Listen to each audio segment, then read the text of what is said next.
भूतनाथ सदानन्दः सर्वभूतदयापरा रक्ष रक्षा महाबाहु शास्तारं त्वां नमाम्यहम्।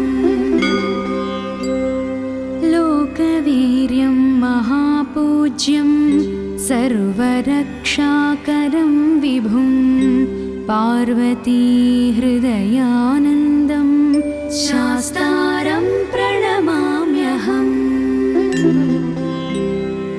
विप्रपूज्यं विश्ववन्द्यं विष्णुशम्भुप्रियं सुतं क्षिप्रप्रसादनिरतं शास्तारं प्रणमाम्यहम्। मत्तमातङ्गगमनं कारुण्यामृतपूरितं सर्वविघ्नहरं देवं शास्तारं प्रणमाम्यहम्। अस्मत्कुलेश्वरं देवम् अस्मच्छत्रुविनाशनम् अस्मदिष्टप्रदातारं शास्तारं प्रणमाम्यहम्। पाण्ड्येशवंशतिलकं भारतीकेलिविग्रहम् आर्तत्राणपरं देवं शास्तारं प्रणमाम्यहम्। पञ्चरत्नाख्यमेतद्यो नित्यं शुद्धपठे नरः तस्य प्रसन्नो भगवान् शास्तारं प्रणमाम्यहम्। अरुणोदयसङ्काशं नीलकुण्डलधारिणं नीलाम्बरधरं देवं वन्देऽहं ब्रह्मानन्दनम्।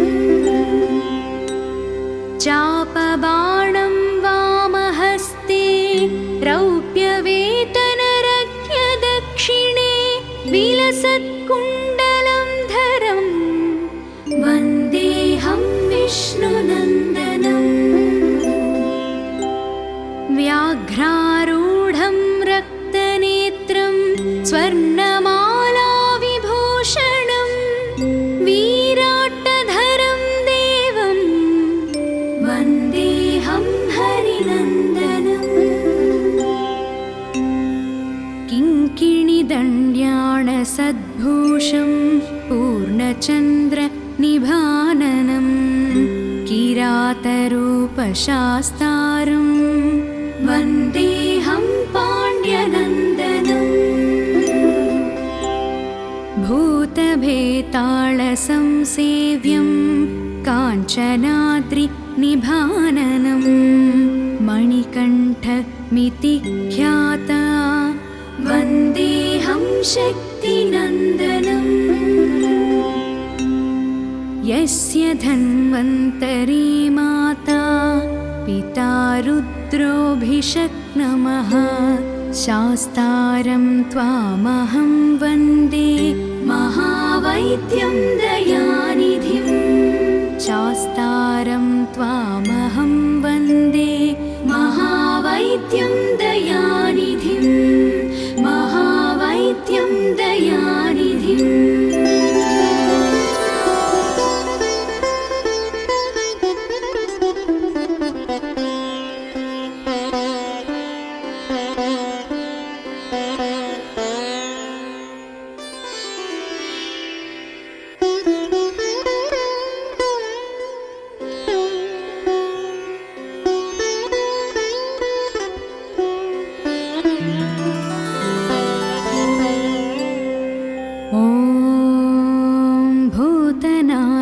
सदानन्दः सर्वभूतदयापरा रक्ष रक्षा महाबाहु शास्तारं त्वां नमाम्यहम्। लोकवीर्यं महापूज्यं सर्वरक्षाकरं विभुं पार्वती हृदयानन्दं शास्तारं प्रणमाम्यहम् विप्रपूज्यं विश्ववन्द्यं विष्णुशम्भुप्रियं सुतं क्षिप्रप्रसादनिरतं शास्तारं प्रणमाम्यहम् मत्तमातङ्गगमनं कारुण्यामृतपूरितं सर्वविघ्नहरं देवं शास्तारं प्रणमाम्यहम्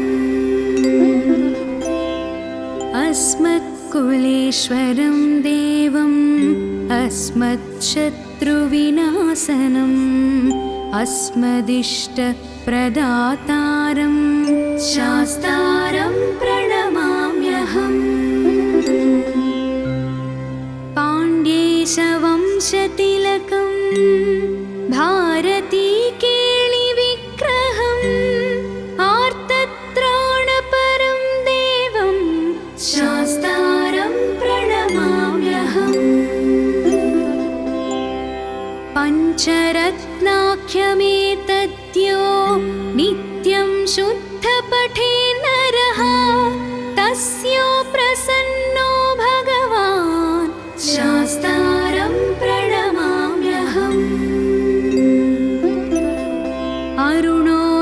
अरुणोदयसङ्काशं नीलकुण्डलधारिणं नीलाम्बरधरं देवं वन्देऽहं ब्रह्मानन्दनम् चापबाणं वामहस्ते रौप्यवेतनरज्ञदक्षिणे विलसत्कुण्डलं धरं वन्देऽहं विष्णुनन्दनम् व्याघ्रारूढं रक्तनेत्रं स्वर्णमालाविभूषणं वीराट्टधरं देवं वन्देऽहं हरिनन्दनम् किङ्किणिदण्ड्याणसद्भूषं पूर्णचन्द्रनिभाननं किरातरूपशास्तारं वन्देऽहं पाण्ड्यनन्दनम् भूतभेतालसंसेव्यं काञ्चनाद्रिनिभाननं मणिकण्ठमिति ख्याता वन्देऽहं शक्तिनन्दनम् यस्य धन्वन्तरी माता पिता रुद्रोऽभिषक्नमः शास्तारं त्वामहं वन्दे महावैद्यं दयानिधिं शास्तारं त्वामहं वन्दे महावैद्यं दयानिधिं महावैद्यं दयानिधिम्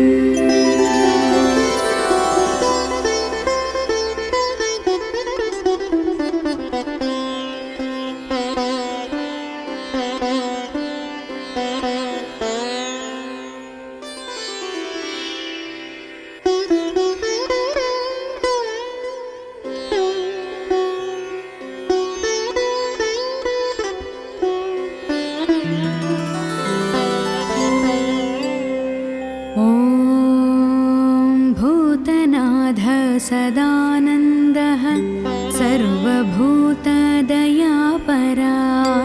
रक्ष रक्षा महाबाहु शास्तारं त्वां नमाम्यहम् लोकवीर्यं महापूज्यं सर्वरक्षाकरं विभुं पार्वती हृदयानन्दं शास्तारं प्रणमाम्यहम् विप्रपूज्यं विश्ववन्द्यं विष्णुशम्भुप्रियं सुतं क्षिप्रप्रसादनिरतं शास्तारं प्रणमाम्यहम्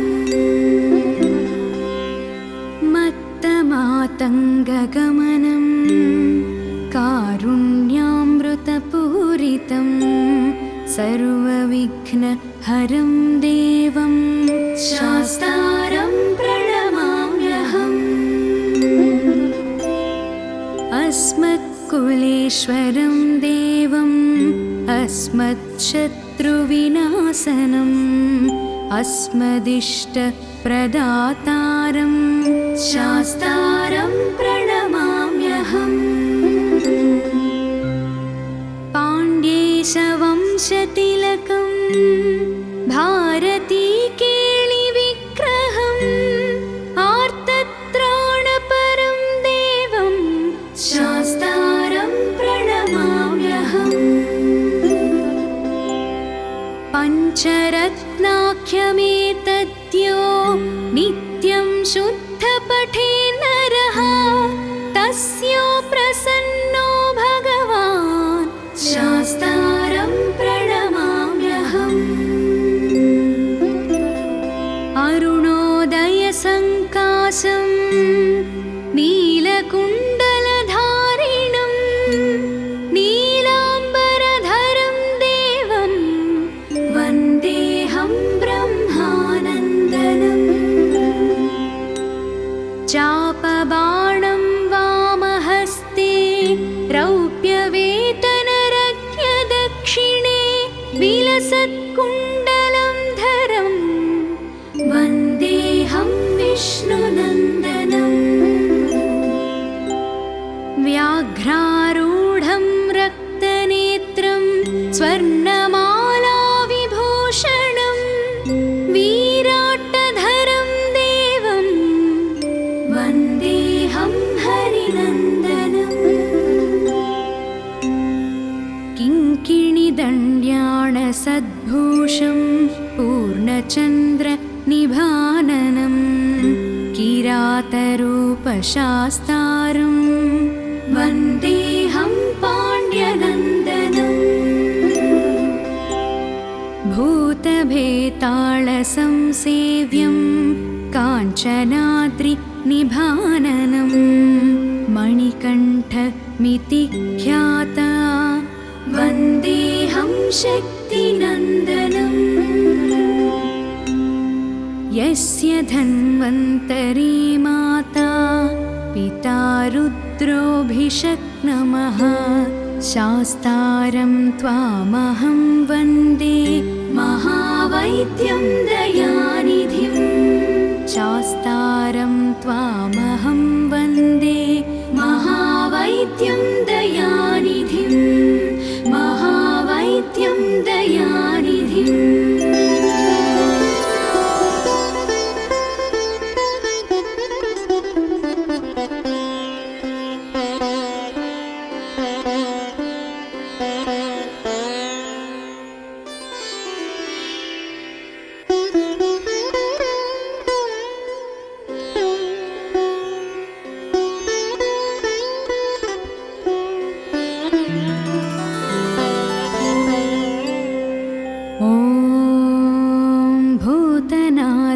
सदानन्दः सर्वभूतदयापरा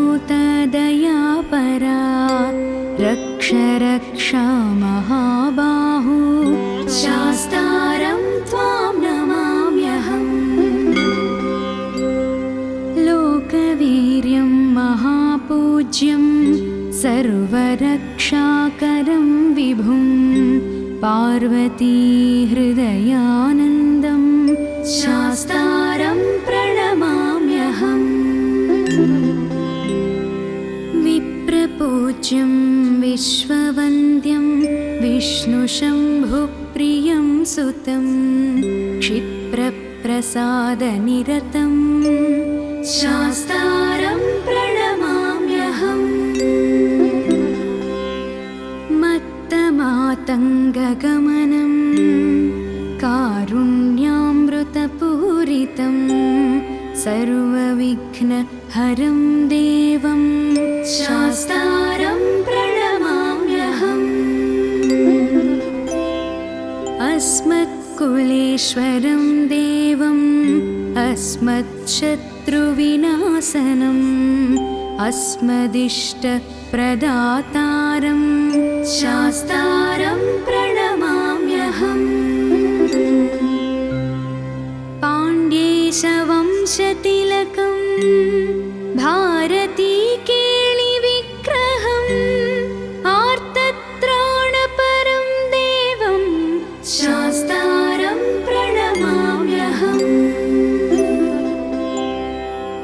पञ्चरत्नाख्यमेतद्यो नित्यं शुद्धपठे नरः तस्यो प्रसन्नो भगवान् शास्तारं प्रणमाम्यहम्। अरुणोदयसङ्काशं नीलकुण्डलधारिणं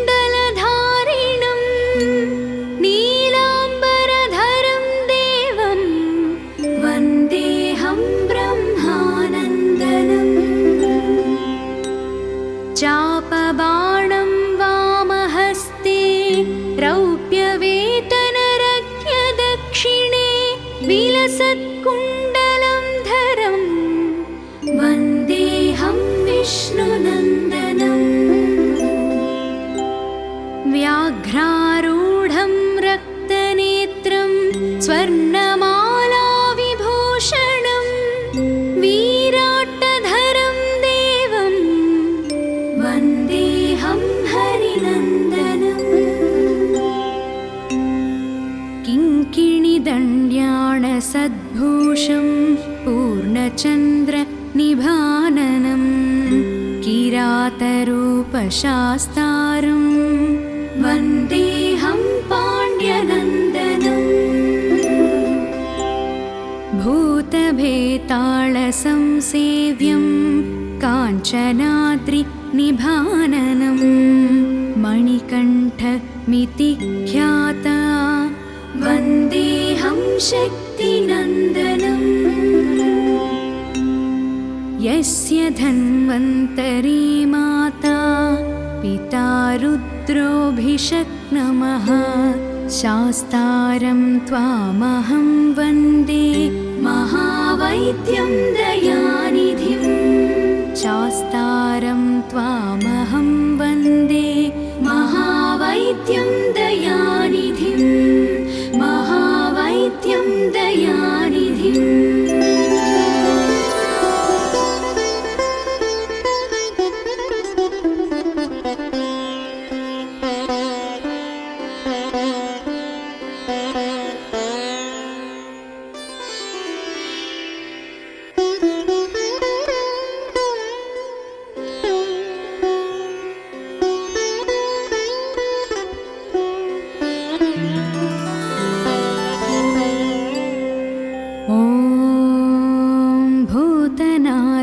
सदानन्दः सर्वभूतदयापरा रक्ष रक्षा महाबाहु शास्तारं त्वां नमाम्यहम्। लोकवीर्यं महापूज्यं सर्वरक्षाकरं विभुं पार्वती हृदयानन्दं शास्तारं प्रणमाम्यहम्। विप्रपूज्यं विश्ववन्द्यं विष्णुशम्भुप्रियं सुतं क्षिप्रप्रसादनिरतं शास्तारं प्रणमाम्यहम्। मत्तमातङ्गगमनं कारुण्यामृतपूरितं सर्वविघ्नहरं देवं शास्तारं प्रणमाम्यहम्। अस्मत्कुलेश्वरं देवम् अस्मत्शत्रुविनाशनम् अस्मदिष्टप्रदातारं शास्तारं प्रणमाम्यहम्। पाण्ड्येशवंशतिलकं भारतीकेलिविग्रहम् आर्तत्राणपरं देवं शास्तारं प्रणमाम्यहम्।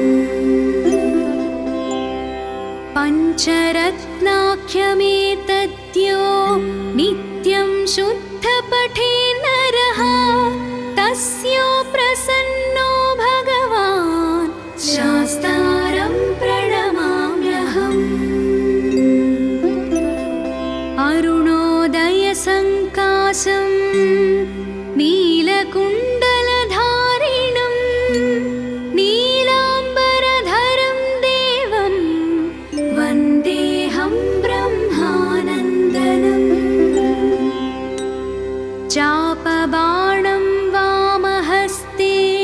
रौप्यवेतनरज्ञदक्षिणे विलसत्कुण्डलं धरं वन्देऽहं विष्णुनन्दनम् व्याघ्रारूढं रक्तनेत्रं स्वर्णमालाविभूषणं वीराट्टधरं देवं वन्देऽहं हरिनन्दनम् किङ्किणिदण्ड्याणसद्भूषं पूर्णचन्द्रनिभाननं किरातरूपशास्तारं वन्देऽहं पाण्ड्यनन्दनम् भूतभेतालसंसेव्यं काञ्चनाद्रिनिभाननं मणिकण्ठमिति ख्याता वन्देऽहं शक्तिनन्दनम् यस्य धन्वन्तरी माता पिता रुद्रोऽभिषक्नमः शास्तारं त्वामहं वन्दे महावैद्यं दयानिधिं शास्तारं त्वामहं वन्दे महावैद्यं दयानिधिं महावैद्यं दयानिधिम्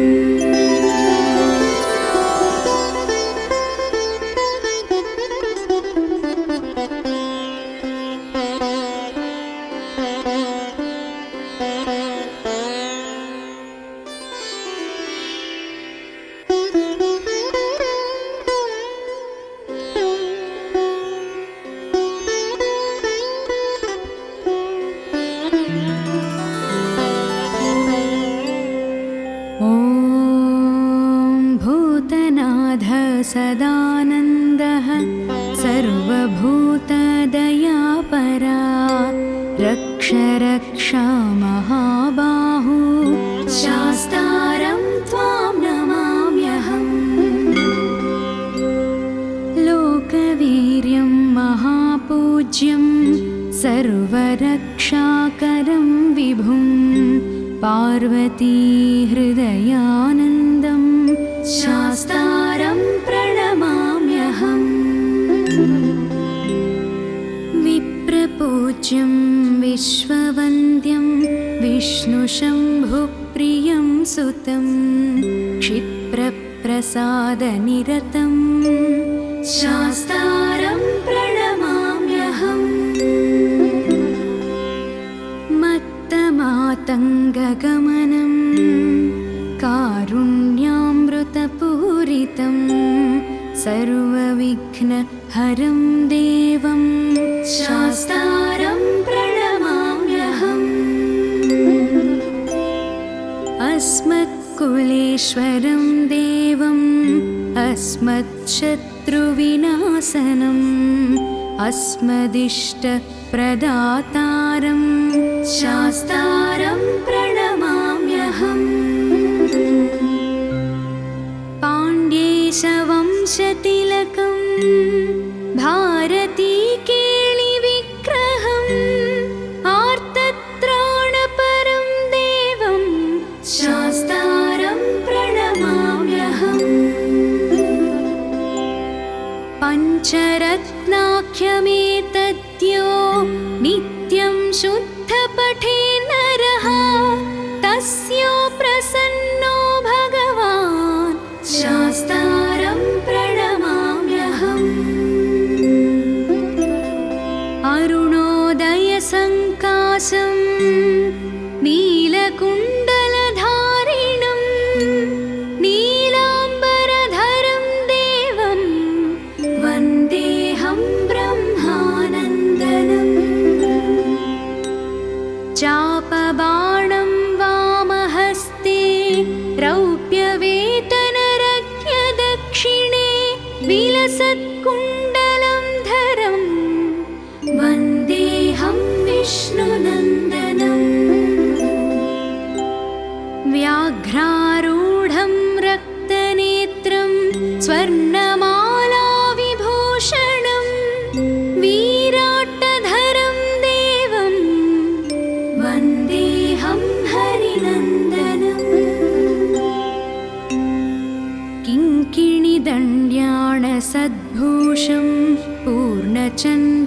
निभाननं किरातरूपशास्तारं वन्देऽहं पाण्ड्यनन्दनम्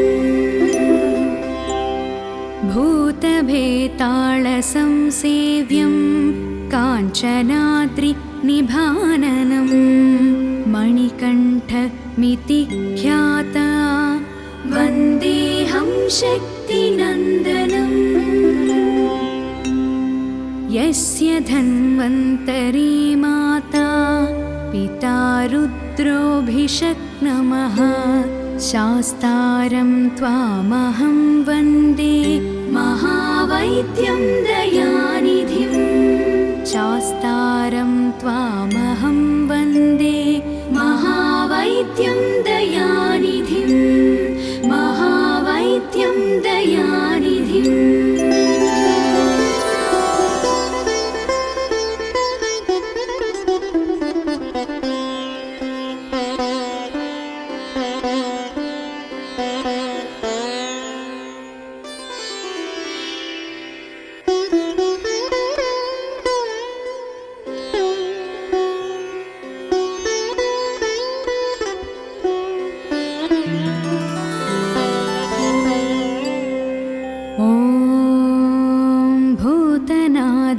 सदानन्दः सर्वभूतदयापरा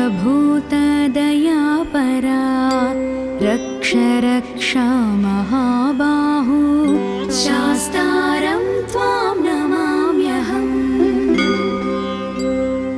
लोकवीर्यं महापूज्यं सर्वरक्षाकरं विभुं पार्वती हृदयानन्दं शास्तारं प्रणमाम्यहम् विप्रपूज्यं विश्ववन्द्यं विष्णुशम्भुप्रियं सुतं क्षिप्रप्रसादनिरतं शास्तारं प्रणमाम्यहम् मत्तमातङ्गगमनं कारुण्यामृतपूरितं सर्वविघ्नहरं देवं शास्तारं प्रणमाम्यहम् अस्मत्कुलेश्वरं देवम् अस्मत्शत्रुविनाशनम् अस्मदिष्टप्रदातारं शास्तारं प्रणमाम्यहम् पाण्ड्येशवंशतिलकं भारतीकेलिविग्रहम् आर्तत्राणपरं देवं शास्तारं प्रणमाम्यहम् पञ्चरत्नाख्यमेतद्यो नित्यं शुद्धपठे नरः तस्य प्रसन्नो भगवान् शास्तारं प्रणमाम्यहम् अरुणोदयसङ्काशं नीलकुण्डलधारिणं नीलाम्बरधरं देवं वन्देऽहं ब्रह्मानन्दनम् चापबाणं वामहस्ते रौप्यवेतनरज्ञदक्षिणे विलसत्कुण्डलं धरं वन्देऽहं विष्णुनन्दनम् व्याघ्रारूढं रक्तनेत्रं स्वर्णमालाविभूषणं वीराट्टधरं देवं वन्देऽहं हरिनन्दनम् किङ्किणिदण्ड्याणसद्भूषं पूर्णचन्द्रनिभाननं किरातरूपशास्तारं वन्देऽहं पाण्ड्यनन्दनम् भूतभेतालसंसेव्यं काञ्चनाद्रिनिभाननं मणिकण्ठमिति ख्याता वन्देऽहं शक्तिनन्दनम् यस्य धन्वन्तरी माता पिता रुद्रोऽभिषक्नमः शास्तारं त्वामहं वन्दे महावैद्यं दयानिधिं शास्तारं त्वामहं वन्दे महावैद्यं